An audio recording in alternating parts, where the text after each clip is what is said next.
Hello and welcome into Big Ten Today. So happy to have you here. I'm Kylan Mills. We've got a huge men's hoops triple header coming your way on the Big Ten Network tonight. Andy Katz will be joining us in just a few to dive into those matchups. Also, the countdown is on to kick off in the Peach Bowl. Oregon and Indiana playing for a spot in the national title game. We've got a crew on site in Atlanta we're going to be hearing from in just a few minutes as we get you set for that massive matchup to come on Friday night. First, though, we do have some massive news to pass along in today's big story. Indiana head man Curt Cignetti was named the Bobby Dodd Coach of the Year this morning. The award is one of, if not the highest honors for college football coaches. Cignetti has led the Hoosiers to a perfect 14-0 record in the #1 seed in the college football playoff. His team also won the school's first outright Big Ten title since 1945. But listen, the job is not done. Coach Cignetti and the Hoosiers are after a national championship. The next step in their pursuit is a CFP semifinal matchup with Oregon in the Peach Bowl tomorrow. Final preparations are underway for both the Ducks and the Hoosiers as we close in on just over 24 hours until kickoff. Oregon head coach Dan Lanning and Coach Cignetti spoke at the formal Peach Bowl press conference earlier today. He prepares unlike anybody I've ever been around collegiately. And at the quarterback position, he wants to be great. His idol was Tom Brady. He's a real intelligent guy. He's a warrior. And I really can't say enough good things about what he's done since the day we got him till today, except he's got to play damn good tomorrow. He's looked at things that they did well in all three phases and things they didn't do well. I've done the same thing. We've looked at things we did well and didn't do well. And then, teams evolve through repetition. Guys are in the right place. It becomes secondhand. They react quicker. And then it's a matter of kind of managing the health of your team and a few other variables. So I don't have any idea what they're going to do. They don't know what we're going to do. And quite honestly, as I sit here right now, I know everything we've practiced, but I have no idea what that tape is going to look like the day after. Half the game in football is sometimes as coaches you chase ghosts and you try to overanalyze things that happened before, but ultimately you try to stick to the same process you've used throughout the season. And just so happens you're playing the same team twice. Part of the reason that they're good is they're able to do the same thing over and over and over again really, really successfully. And that's one thing that's really clear about Indiana. They have an identity. They do their job extremely well. I'd hope you say the same thing about us as you watch Oregon. We do a lot of the same things over and over again really, really well. So it'll be a combination of those things and certainly some tweaks within that. This game will be appointment television on Friday night. Oregon is looking to avenge a 30-20 home loss to Indiana back on October 11th, which ended the Ducks' 18-game home win streak. The QB matchup also will be pure cinema. The Heisman Trophy winner Fernando Mendoza facing the projected #1 or maybe 2 pick in the upcoming NFL draft in Oregon's Dante Moore. For more storylines to watch, let's go out to Atlanta where Ashley Adamson leads our Peach Bowl coverage with Rick, Rhett, and Kenya. Boots on the ground here in Atlanta. So excited for this all Big Ten semifinal in the CFP and very excited to be hanging out with these fine gentlemen. So much is made about this being a rematch and, of course, what happened when they played for the first time October 11th in Eugene and Indiana came in and won by 10. It was the game that I felt like all of a sudden everybody kind of sat up and was like, oh, this Hoosier story isn't just they're continuing on from last year. Like that, there was a change, I feel like, about how, at least I will say, how I felt about what was possible for this Indiana team. In terms of a rematch, Rhett, and you remember what happened in that game and now how these teams have evolved, what's the first thing as you look at the rematch that jumps out to you? Well, the first thing has been that was when Indiana kind of developed this calling card of responding to adversity, right? Fernando Mendoza throws the pick six that ties the game. Yes. Autzen erupts, and you're like, okay, this is where it unravels. I think like the former Indiana player in me that only won 16 games in 5 years was like, okay, well, this is it. And then he comes right back, comes down the field. They score the final 10 points of the game, and they were rolling. And then, it was that way against Penn State. They needed the drive to go win it. They needed the drive to go win it against Ohio State. And then they get sacked on the first, 2 of the first 3 plays against Alabama and come back and score 38 points. And so I think the gauntlet of the Big Ten has prepared them for these moments where they thrive with their backs against the wall. And when your leadership and your best players are playing their best in the biggest moments, Rick, I feel like you're in a pretty good spot as a team. And yet Aiden Fisher and Brian Haynes both told us while they looked at that game, because of course you have to cull through every moment of a rematch against a team you've already played, they started their prep from scratch. And I think a big reason why, Kenyon, is I would make the argument Indiana's been the best team in the country all year. Since that October 11th meeting, Oregon has probably been the second best team in the country. And Dante Moore has been the first guy to say it very publicly. That wasn't me. And a lot of his teammates have said the same thing.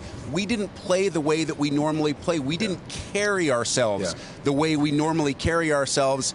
I'm going to go out on a limb and say that's not going to be the case on Friday night. I'm going to get in the car with you and ride with you. I'm going to put my seatbelt on. I firmly believe that. But going back to that first matchup, I'm a life guy, right? And oftentimes the most valuable lessons in life come from failures. And in that game was a failure for this Oregon team. It was a failure for Dante. It was a failure for the defense, the offense. Collectively, we did not perform the way that they are typically used to performing. And so when you look at that game and the way that Indiana dominated the line of scrimmage, Indiana was a more physical team. That was a game that, in my opinion, it never felt like Oregon had their hand on the steering wheel. It always felt like it was controlled by Indiana. And so for this Oregon team, that it humbled you, right? Maybe you were smelling the roses a little bit. Maybe you thought you were better than what you were. And so now you take that loss, you get back to the drawing board, you put your head down and you work and you look up and here you are, playing this team again in the Peach Bowl. Well, and that's what Dan Lanning has done since he's taken over as head coach.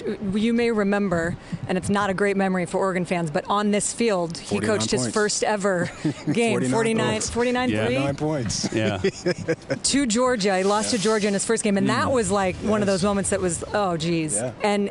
And yet he talks about that being such a formative moment and all of the growth that has happened since then. And it has been amazing to see him take off ever since, again, a bad memory on this field behind us, and he's hoping to make some new memories this weekend. I think when you look at Oregon as a whole, they're dealing with something that Indiana isn't dealing with, which is they've got two coordinators who are wearing multiple hats and have already accepted head coaching jobs. Yeah. How do you think that factors into, especially this week, given that the portal just opened up, kind of just the undercard, the understory of what's going on with this team right now? The way Dan Lanning handles not only his team but his coaching staff, I don't think is too much of an issue at all. Obviously, you're 1 foot in, 1 foot out, right? You're trying to prepare Kentucky. You're trying to prepare Cal. But at the same time, my sources at Oregon, they told me a little bit when the noise started to creep up and get louder and louder about Tosh and Will being gone, that Dan held a meeting. It's like, I understand, I want to help you guys. I want you to succeed. I want you to go on and be head coaches. But we have to keep the main thing, and while you're here, you're here. Yeah. And I think Tosh and Will have done an exceptional job of keeping focus on what the task is at hand and as well as preparing themselves for their next move. Isn't that a great contrast as well? In this game, you have those two coordinators, well-deserved, on their way to head coaching jobs. And some of the best head coaches have said all along, I only want to hire coordinators who can be and eventually will be head coaches. Yeah. So that'll be the situation for Dan Lanning. He'll worry about that next year when those guys go to Kentucky and Cal, respectively. But the contrast for Indiana is something that Brian Haynes talked about us with, the connection that he has with Curt Cignetti, so much so that Sig joked, I just leave Brian alone and let him do his own thing. Well, and that's because they've been together for, almost 14 years now, and so all of the things that Coach Cignetti would try to preach to Coach Haynes, or would try to tell him, or would try to correct. He's like, we've been through that before, and there's just this incredible consistency of message and of thought with this team, and it's part of why they play so efficiently on the field. They do not make mistakes because everyone has been told from the top down, from Coach Cignetti, who was elite at being a messenger, at setting the message for his team, filters through the coordinators and then through the assistants and through the players. That is why they play they just don't make mistakes, and they play so efficiently. And I know it's a buzzword, Ash. We hear it all the time. If you cover college sports, culture, what does it actually mean? Yeah. To me, there are no two programs in the country that have a more clear culture from the top down with Dan Lanning and Curt Cignetti than Oregon and Indiana. Yeah, I think that's perfectly said. And the standard is the standard, and the process is the process. And both coaches, they've come from, they're different ages and they've had different paths.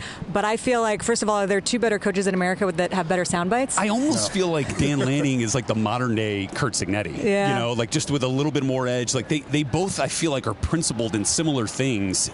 Just it gets packaged differently. Does that make sense? With Coach Cignetti and Coach Lanning, as great as they are, if you show me your friends, I'll show you your future, right? We've heard that saying. You look at what they surround themselves with, their coordinators, their position coaches.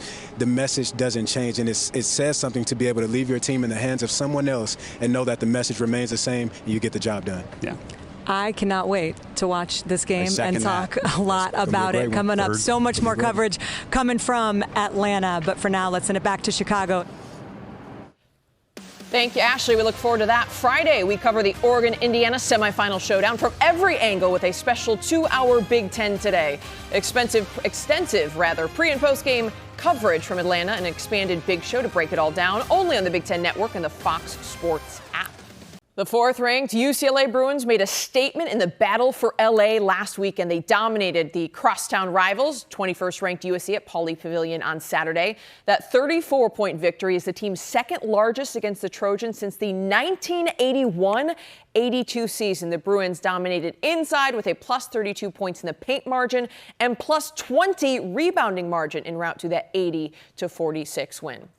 Here to tell us all about the state of the Bruins for today's big interview, it's UCLA guard Gianna Kneepkens joining us now. Gianna, great to see you. Appreciate the time. Hopefully you at least got out of class or something for this, right? Didn't get out of class, but I'm happy to be here. All right, well, we're thrilled to have you. We got to start with that dominant performance against USC. That's a game that means something. It's sold out the last 4 to 5 times. These are two true rivals. For your team to come out and impose your will in the way that you did, like, what was the mindset going into that matchup? Yeah, I think rivalries are the best part of college sports. So just coming out, playing the way we know we are capable of was great, and it was a lot of fun.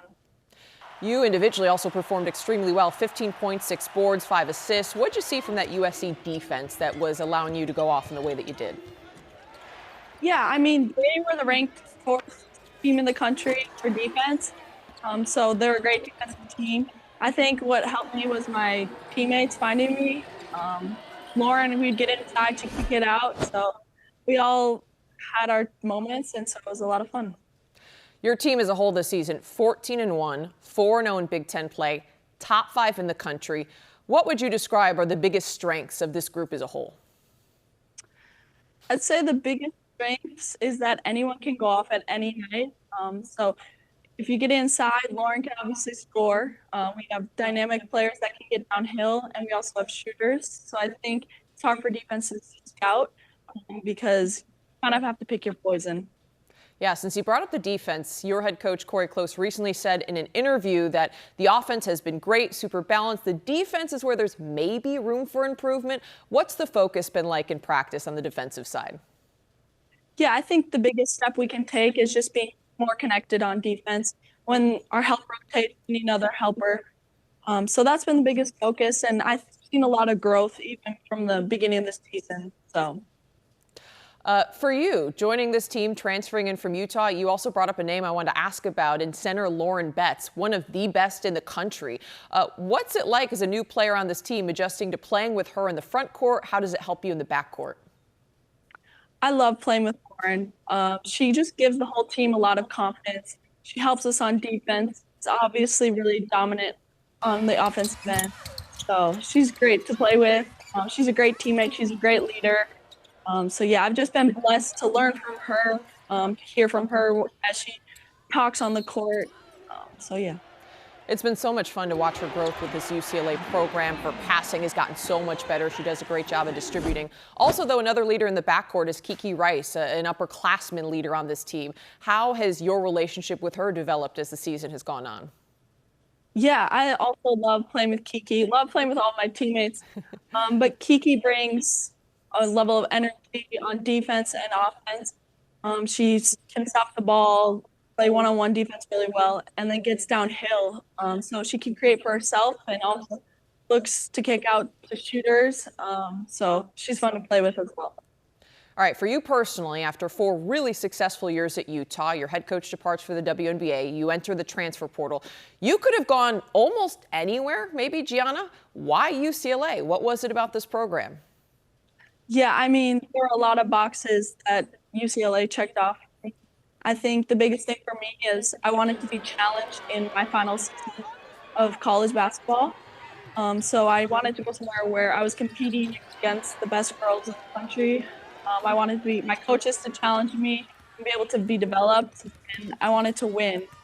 And I thought I could help do that here at UCLA. Yeah, you've definitely checked the box of winning, at least so far. Still plenty of time to go. In what ways, though, has this team, this schedule, and this coaching staff challenged you, as you just brought up you were really looking for? Yeah, I think it starts with practice every day, playing against those girls. They give me different reads on defense. They find me on offense in new ways. So that's the first start. I also think our schedule, like you mentioned, we have the second hardest schedule, I think, in the country. So being able to play the best competition in the country has definitely helped as well. Now, you were born in Duluth, Minnesota, according to your bio. So you went to Utah, which was really far from home. Then you went to UCLA, which was even farther from home, and some might say a bit of a different lifestyle. Was there any adjustment period for you to life in LA and kind of all that entails? I think it's a little bit of an adjustment. Definitely a busier city, but I can't complain because the weather is always fantastic. No more Minnesota winters. You got to be happy about that. What's the weather like right now? Sunny, probably like 65. Oh, so no complaint. Yeah, we're based in Chicago here, so just slightly jealous. In terms of some of the culture, though, out there in LA, you seem to be adjusting well, because I've noticed that you and one of your teammates, Charlie Sledger-Walker, have started an Instagram series where she's teaching you how to dance. You're doing some different TikTok videos, TikTok dances, things of that sort. Where and how did that all come together? Yeah. So we were just in the gym one day. She started dancing, and I am very aware I'm a bad dancer. And I was like, Char, can you teach me how to dance? And she's kind of working on her social media. So she's like, yeah, I'll teach you how to dance. Let's just film it and put it online. So I'm going for it. I'm obsessed. Now, where did she learn to dance? Because she's pretty smooth with it. Yeah, I think she's got it in her blood. Yeah, some people are just born with it. You know what? It's totally fair. I was also born with 2 left feet, so I get it. Going back to your team, though, you know, you see you guys having fun on Instagram, all of the social media posts, and what I hear from both the players and coaches is that this is a group that is truly together and playing for each other, which does make a difference come March. What's special about the culture of this particular UCLA team? Yeah, I think for me, it's just that we really love each other. There's no drama. We want what's best for each other. We celebrate each other. We pick each other up when things are going wrong. So I think that's what's really special. We truly care. We like spending time with each other. And yeah, I think that's made a difference. You've got the culture piece. You certainly have the talent on the floor. Why do you believe that this group could be national champions this season? Yeah, I think we could be national championships because of all the things, the little things. We care. We're intentional. We want what's best for each other. We don't care whose night it is, as long as we win. So hard, and we just want to win, and we want to find a way to win. If there's one thing I know about your head coach, Corey Close, is that she never lets you guys look too far ahead, though, to the postseason. She's very process-oriented. Up next, you face a really good Nebraska team right here on the Big Ten Network this weekend. What's the scout on the Huskers? Yeah, I mean, they're a great team, especially going on the road with their crowd. So our focus is just going to be playing harder than them, rebounding, diving on the floor, just doing all the little things, staying focused.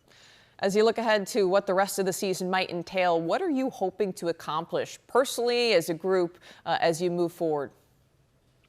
Yeah, I think, like you mentioned, just not trying to look too far forward, just one game at a time. Enjoy the process.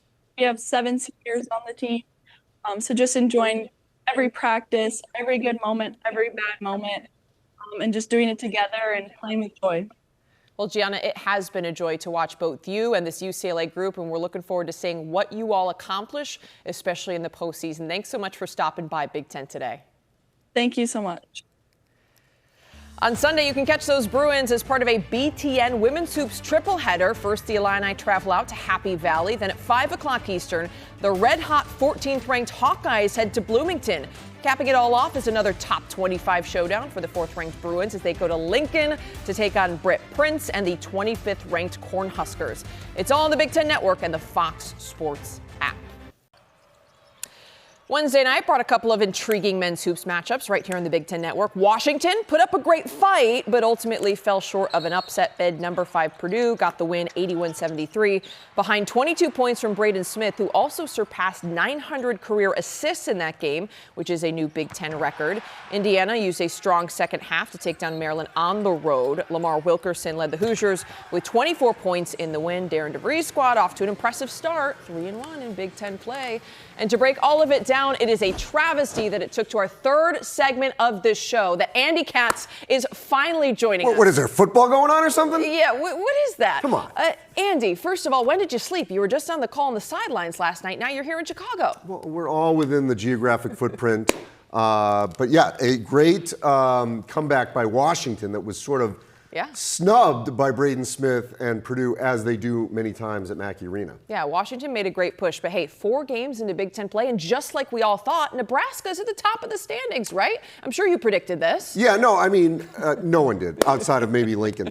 The thing with Nebraska, I think we learned a lot when, there's no question, when they were able to win at Illinois. Yeah. Followed up with the home Michigan State win, and then winning at Ohio State.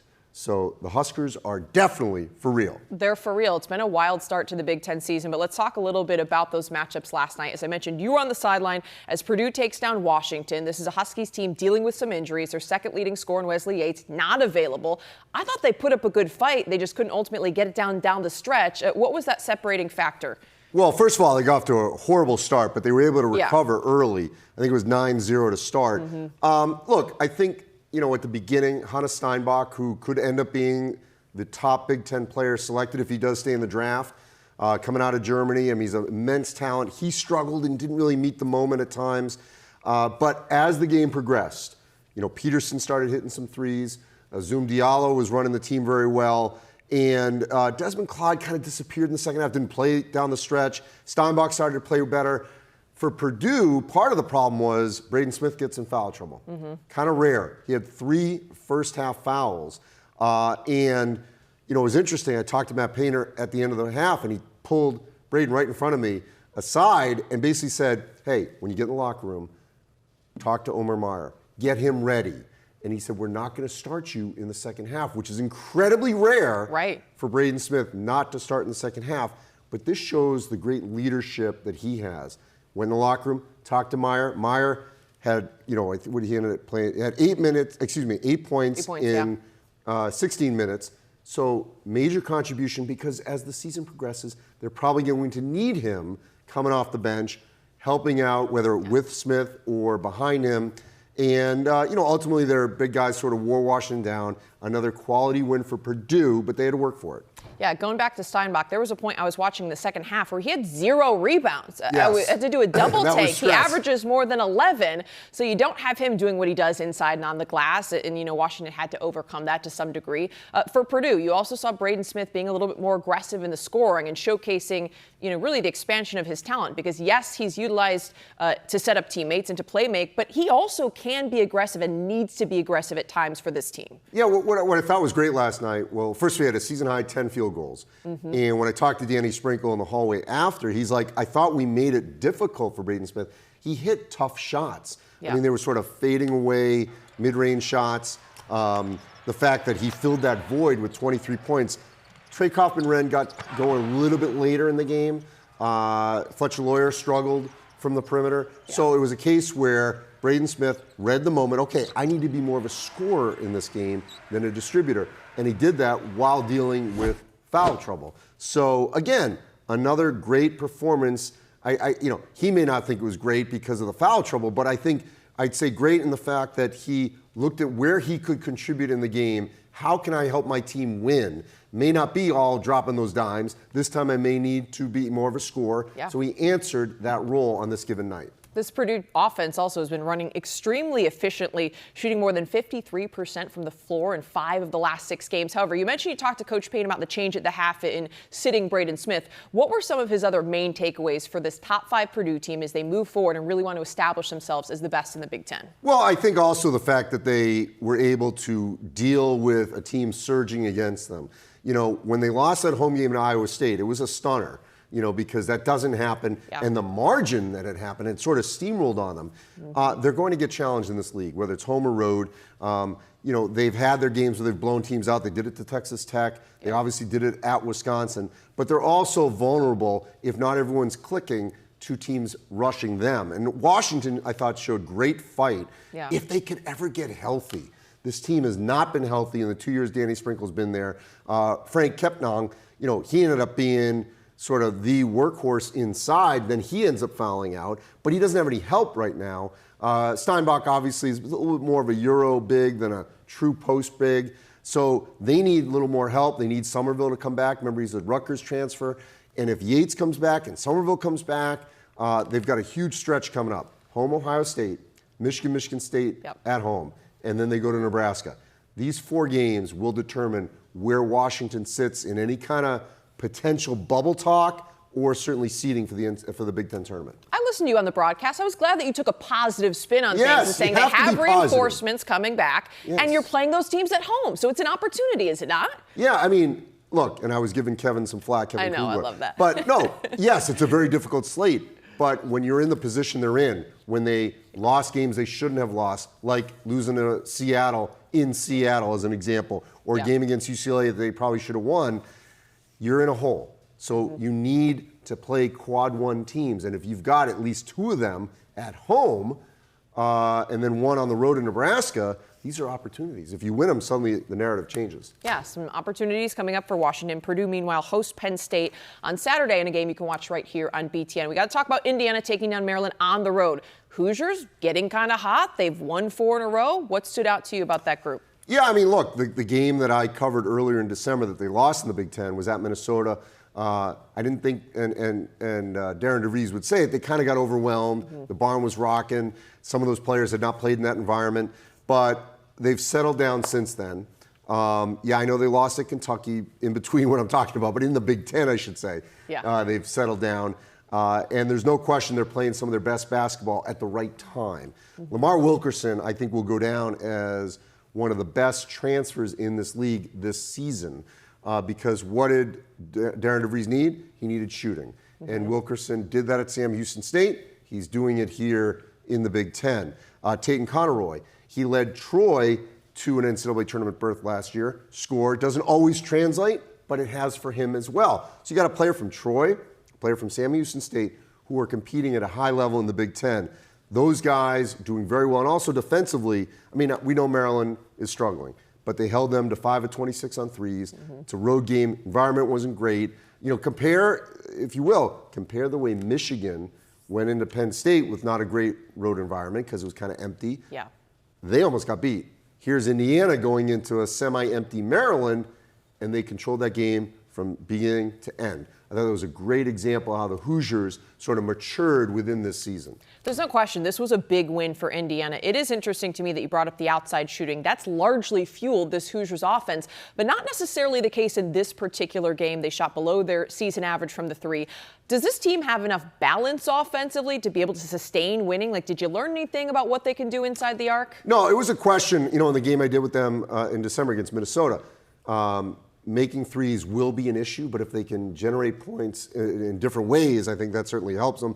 They need Tucker DeVries to get going.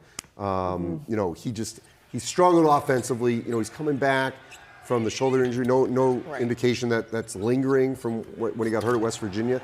But if he can be, the scorer with Wilkerson, with Conroy, and look, Enright obviously has played well, in addition to those guys. So if you get a 4th scorer who you thought probably was going to be your number 1 scorer in Tucker, then I think that changes the narrative offensively for them. Maryland, meanwhile, with some things to figure out in year 1 under Buzz Williams, now 0-4 in the Big Ten with a trip to UCLA just ahead this weekend. Andy, great stuff. As we continue our Peach Bowl coverage, a lot has been made of the historic season Indiana's having, but Oregon has something really special going on too.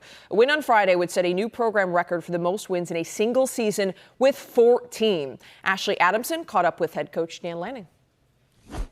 Coach, obviously an incredible opportunity awaits Friday night as the noise and distraction on the outside has gotten louder this week. What have you seen inside your locker room? Yeah, it's tightened up. right? It's kind of gone the other direction.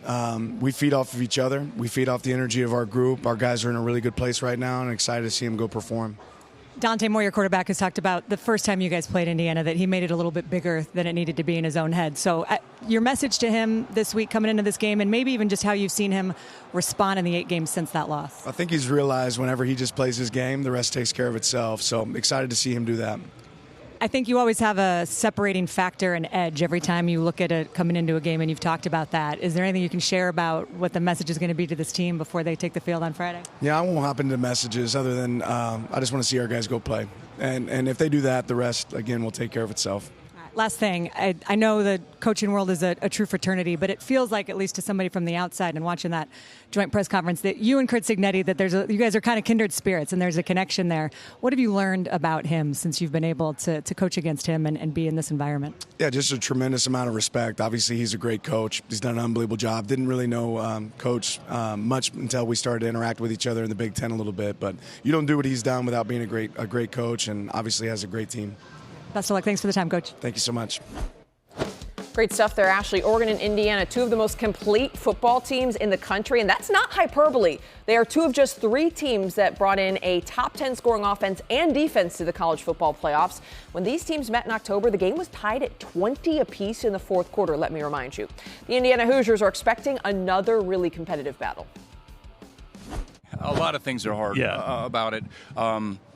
I want to be true to what we are, but we were true to what we were in the first game. I don't want to get into this thing of like I'm trying to defeat myself. If it was successful the first time around, why would it not be successful again? Or have they fixed the issue there? That's the rub, right? Yeah, that's the rub. So it's been unique. This is my first time doing this game, playing it against the same team twice. That being said, both of our schemes have morphed in such a wild way. It does feel a little bit like the first time these 2 teams are seeing each other. Yeah, there's a lot that we remember from that game. We've watched it multiple times. Yeah. You know, being our opponent that we're playing. Because usually you watch similar opponents with similar offenses, kind of get a feel. But it's actually great when you're able to get, the actual looks from your actual plays, from the actual defense. However, that was week 5, and now it's week 15. So a lot has changed on either side of the ball. I think that's where we kind of established a lot of confidence, knowing that we can win these big football games, knowing that we can count on each other when, moments don't look bright. But, coming out of that game, we'd be a fool not to watch that game and, learn from the film. But to me, my film and my approach to this game has been, we're playing a completely new opponent. The way I study and break down film, I did everything all over again just to make sure, if I missed anything from the first game, I'm definitely hitting on it now. And I think a lot of our guys take that approach, and I think that's why, this team is so, robotic, I say. So just knowing that, we have so much more prep to do as this team has gotten so much better. And at the same time, I think we've gotten a lot better, defensively and offensively, as a whole team. But, just assessing them as a whole new team, taking all the little details from, the last game to now. And then obviously they've been on a run, beating a lot of people by a lot of points. So it'll be a good matchup, and, we're excited for it. Since that loss, Dante Moore has played as well as maybe any quarterback in the country, save yours. And he pointed out that in that game he wasn't even himself. So he clearly has been looking ahead to this rematch. What do you expect to see from the Oregon quarterback in round 2? Yeah, he's a special player. He has grown so much as a player. Just seeing him on film, the way he diagnoses, different coverages, he catches different blitzes, safety rotations, things like that. Extremely intelligent quarterback that, we have to throw a lot of things at him to kind of get him off of his, his mental stability out there. And I think that's where, we did a great job in the first game, but he's seen that. So it's now how can we, morph our different things to kind of throw it at him again. And it's going to be a challenge that we're excited for. I think we've done a great job in our prep, a great job in our, assessment. But, a special player with, phenomenal weapons on the outside and, running backs that can go. So it's a good challenge for us, and, we're excited for it. Indiana has been dominant in so many areas of the game this season, but Oregon has the edge when it comes to explosive plays. The Ducks have amassed 95 plays of 20 or more yards, which is the most by an FBS team this season. The Hoosiers have 83, which still places them in the top 5 nationally. Oregon players and offensive coordinator Will Stein on the test ahead. You always look at the past to help plan for the future. So we took a lot of things from that game schematically, practice-wise that we felt like we can improve on because we're not used to losing, especially at home in Autzen Stadium. So it's a credit to IU and their plan, their coaches, their players. They executed it extremely well. I mean, they're undefeated. They are the best team in the country right now, so it's going to be a tall task for us. But I got a lot of faith in Dan Lanning, got a lot of faith in our players. We've prepped extremely well. We're battle-tested and just excited about this opportunity. We've all changed. Like, if you watch Oregon offense at the beginning of the year to now, I mean, you're going to see tweaks. You're going to see maybe some different schemes that came up throughout the season based on our personnel, based on the situations at hand. And, IU does as good a job as anybody of really attacking what you do on offense. It's a credit to their defensive staff, their defensive coordinator. And, they just pose a lot of challenges. Their players play extremely hard. They're violent. They tackle. They create turnovers, a lot of havoc on offense. And, they've posed a big threat to everybody. And, yeah, sure, I think they've changed since our first matchup. But I think their identity stays true, just like you see our offense. Just the whole game, we didn't have energy. We didn't, things go good and things go bad in games. And I felt like our energy halftime, I feel like just throughout the game, going through our ups and downs, that we weren't ready for that. So this game, we just got to make sure we keep our energy up.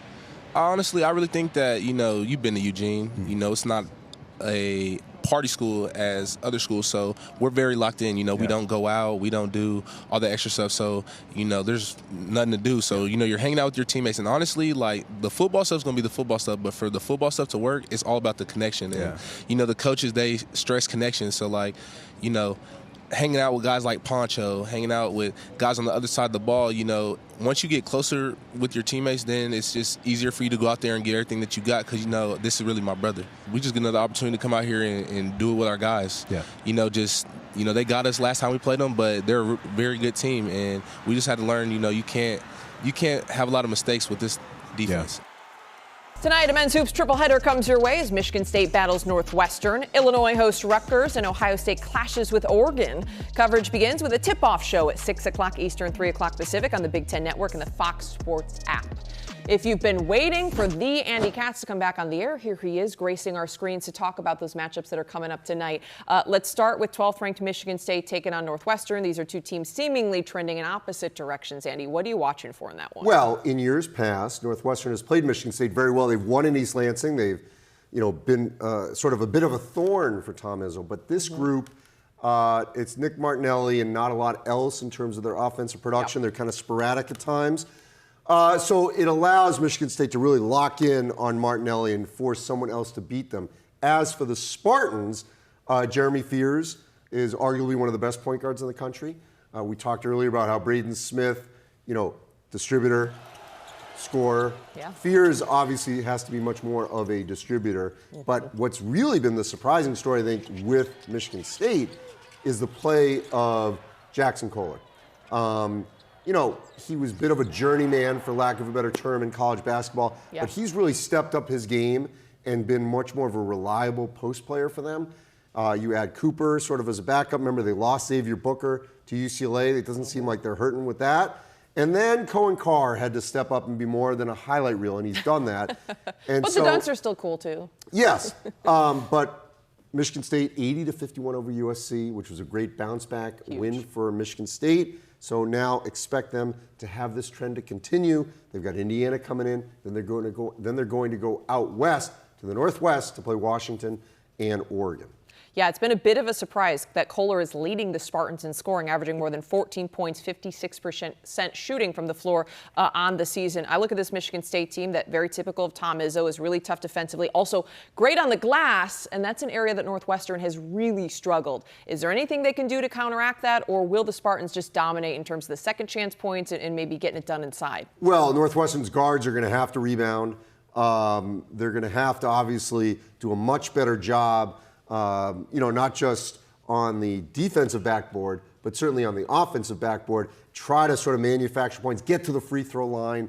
It's a bit of an uphill climb for the Wildcats in this one. Yeah, 139th meeting between Michigan State and Northwestern. Whenever the series histories go that far back, I just feel like it's worth mentioning. 139th meeting between those two programs coming up tonight. Also coming up tonight, 16th ranked Illinois taking on Rutgers. Are you on the Rutgers bus, Andy? I asked with trepidation because it's not looked too pretty for the Scarlet Knights here as of late. Well, don't be upset, Rutgers fans, but I've not been on the bus this season. It's a rebuilding year. It's a rebuilding year. So the That's bus fair. Is in the shop. Okay, we'll see if the bus can come back. By the way, I'm all on the Nebraska bus. Okay. A little bit of a further drive. Yeah. But Tariq Francis had himself a night against Oregon in overtime. Dropped 30 on the Ducks. Now, Kylan Boswell will be a tougher defender against Francis than Oregon had. Remember, Oregon did not have Jackson Shelstad, their lead, point defender, if you will, out on the perimeter. So it'd be a little bit harder for Francis to do that in Champaign than at the Rack or Jersey Mike's. But it gives Rutgers hope that they've got a player who can put the ball in the basket, because that's been the problem for Rutgers at times where they go through scoring droughts. It's a little bit like Rutgers a few years ago where they had some of those scoring issues. But Francis is getting the ball in the basket. We'll see if he can do that against an Illinois team that really had a nice win over Penn State at the Palestra last week, and coming off a couple weeks ago where they absolutely crushed Missouri, a Missouri team, by the way, that just won at Kentucky. So we know Illinois is playing really well, and you look at who they've beaten and what they've done since. Similar to the Michigan State-Northwestern matchup, I look at this matchup as being one that's going to be totally lopsided inside. Illinois, the tallest team in the country, they've made a lot of their money in the paint. Rutgers has struggled from that regard and really lacks size, in my opinion, on the interior. What are you watching for on the inside, I guess, from these two teams? I guess similar to Northwestern, is there anything Rutgers can do? Not a lot. Okay. That's their Achilles heel is in the post. And even though they even though they beat Oregon, Nate Biddle had his way against them inside. He had a great game against Rutgers. So, yeah, it's a huge disadvantage for Rutgers going against this Illinois team.